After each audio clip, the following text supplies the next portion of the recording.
This occurred over 20 years ago, but is still fresh in my mind.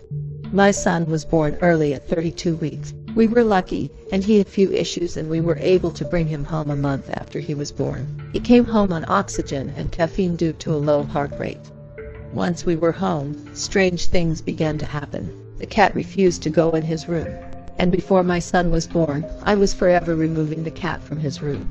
Our dog would sit at the bottom of the stairs and tilt his head as if he was listening to something. I would be changing his diaper, and I would hear somebody coming into the room, only to turn around and find out I was alone.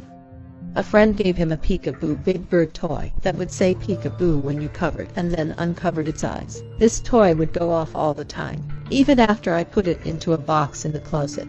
I often felt I was not alone in that house. My parents had given us an Angel Care baby monitor as a gift. This had a pad that was placed under the mattress, and an alarm would sound if it did not detect any movement after a certain amount of time. As our son was tiny, only 5 pounds, when he came home, this alarm would often go off. I would wake up, walk into his room, turn it off, and check on him. He was always fine. I never felt that it was anything but the fact he was so tiny that the pad didn't pick up his breathing.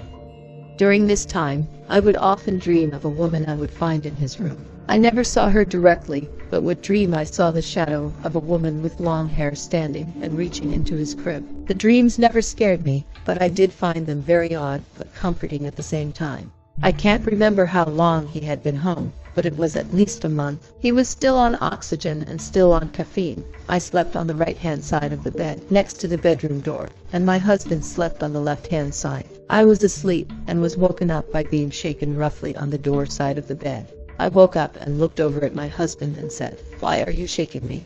Only to realize he was completely asleep and on the wrong side to have shaken me.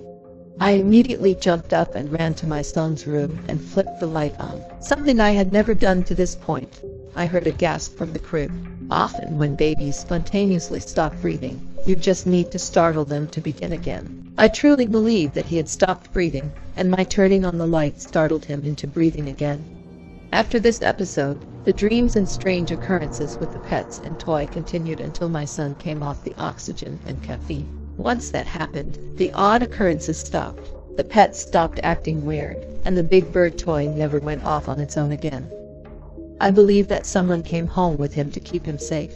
The feeling I got from my dreams was it was a young woman, maybe early to mid-20s. I will always be grateful for them watching over him and shaking me awake that night, so I could startle my son into breathing again. If you enjoyed this video, please like, subscribe, and hit the notification bell for more creepy stories from Horror Unchained.